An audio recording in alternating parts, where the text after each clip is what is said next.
اعوذ باللہ من الشیطان الرجیم بسم اللہ الرحمن الرحیم یا ایہا الذین آمنوا اطیعوا اللہ واطیعوا الرسول واولی الامر منکم فإن تنازعتم في شيء فردوه إلى الله والرسول إن كنتم تؤمنون بالله واليوم الآخر ذلك خیر واحسن تأویلا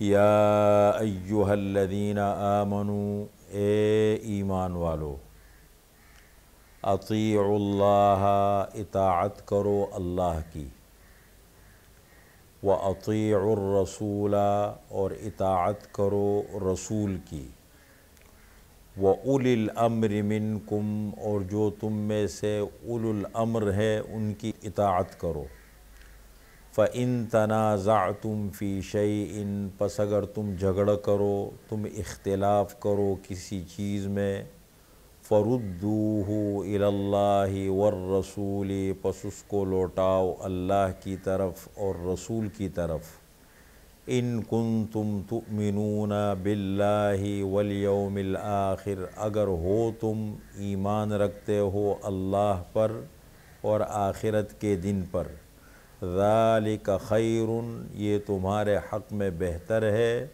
واحسن تأویلا اور انجام کے اعتبار سے اچھا ہے۔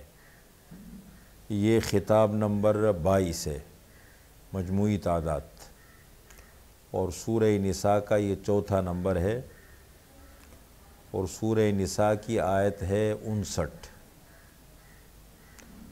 اور اس خطاب میں اللہ تعالیٰ نے دو باتیں ارشاد فرمائی ہیں۔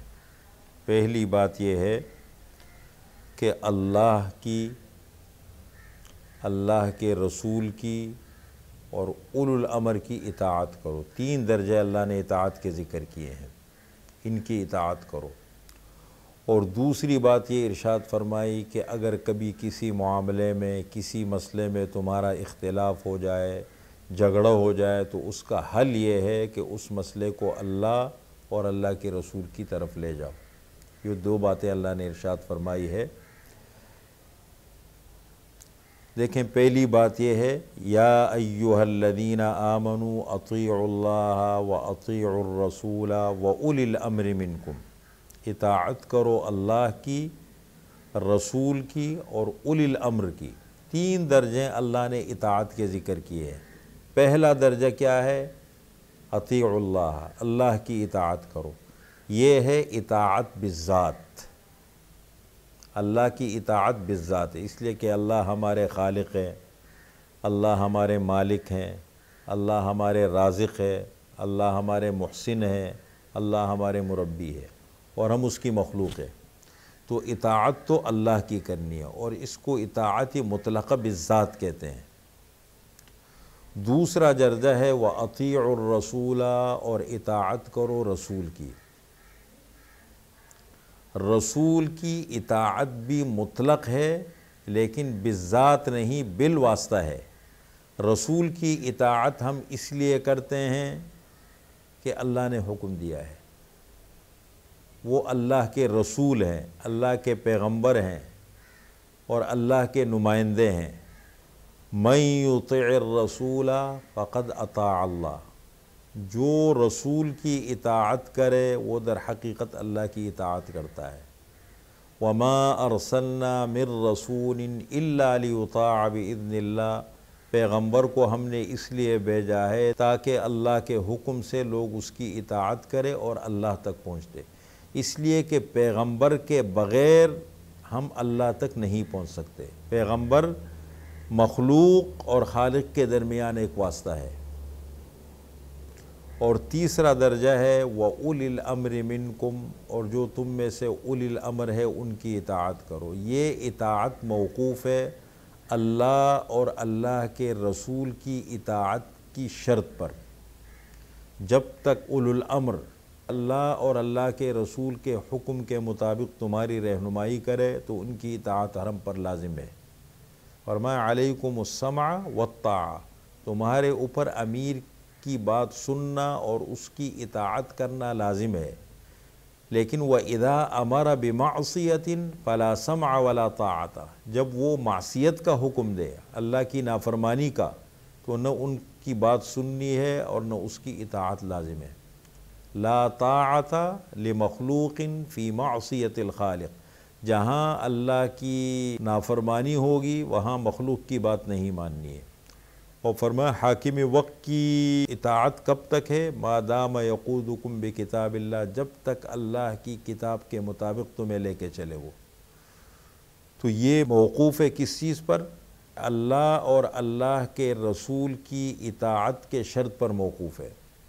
باقی ایک چیز اہم ہے، وہ ذہن میں رکھیں کہ اس وقت دنیا میں اگر شرعی حکومت نہ ہو اور شریعت کا قانون نہ ہو تو دنیا بھر میں جتنے قوانین بنتے ہیں انسانیت کے فائدے کے لیے اور وہ شریعت سے متصادم نہ ہو تو فقہ کی کتابوں میں لکھا ہے ان پر عمل بھی فرض اور لازم ہے، جیسے ٹریفک کے اصول ہے، جیسے اداروں کے اصول ہے، جب تک وہ ہماری شریعت سے ٹکرائے نہیں، متصادم نہ ہو۔ ہاں اگر ایسی کوئی شق آ گئی، ایسا کوئی معاملہ آ گیا کہ جو اللہ اور اللہ کے رسول کی اطاعت سے متصادم ہو تو اس سے مسلمانوں کو بچنا چاہیے۔ باقی اگر اس طرح کی کوئی چیز ہو تو اس کا ہمیں احترام بھی کرنا چاہیے اور اس کا خیال بھی رکھنا چاہیے۔ تو یہ تین باتیں اللہ نے ارشاد فرمایا یا ایھا الذین آمنوا، اے ایمان والو، اطیعوا اللہ، اطاعت کرو اللہ کی، واطیعوا الرسول، اور اطاعت کرو رسول کی، وَأُولِي الْأَمْرِ مِنْكُمْ، اور جو تم میں سے اولی الامر، اولی الامر کا مطلب یہ ہے جو ذمہ دار ہے تم میں سے، حکم والے۔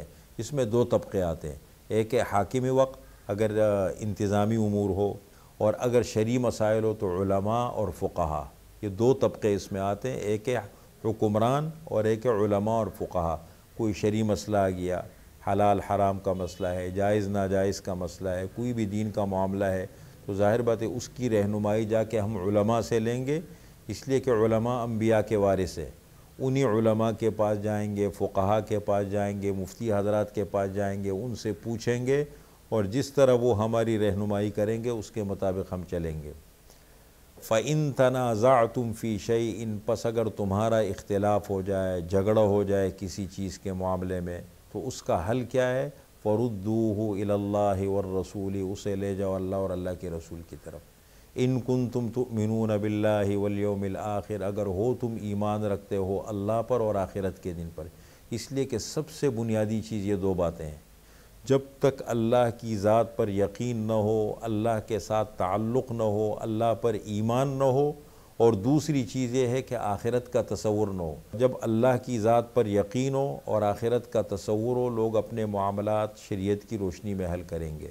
اور فرمایا جب ہم معاملات کو اس طریقے سے حل کرنے کی کوشش کریں گے تو نتیجہ کیا نکلے گا؟ ذَلِكَ خَيْرٌ، یہ تمہارے حق میں بہتر بھی ہوگا، وَأَحْسَنُ تَأْوِيلًا، اور انجام کے اعتبار سے اچھا بھی ہوگا۔